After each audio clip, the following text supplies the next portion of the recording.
can only tell you what my goal was, as I've suggested, was not to make it about me. I watched, he hasn't done any interviews of any kind for years.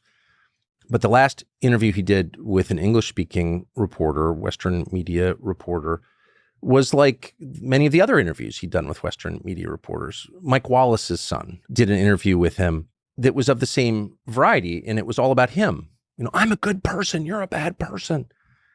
And I just feel like that's the most tiresome, fruitless kind of interview. It's not about me. I don't think I'm an especially good person. I've definitely never claimed to be.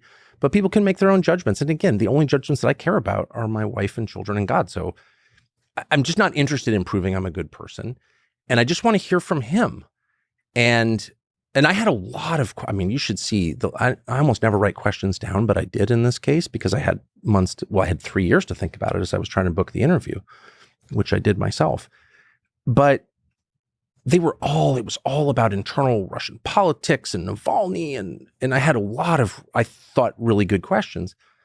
And then at the last second, and you make these decisions, as you know, since you interview people a lot, often you make them on the fly. And I thought, no, I want to talk about the things that haven't been talked about and that I think matter in a world historic sense.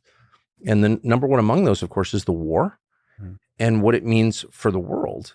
And so I stuck to that. I could answer. I did ask about Gershkovich, who I felt sorry for, and I wanted Putin to release him to me, and I was offended that he didn't.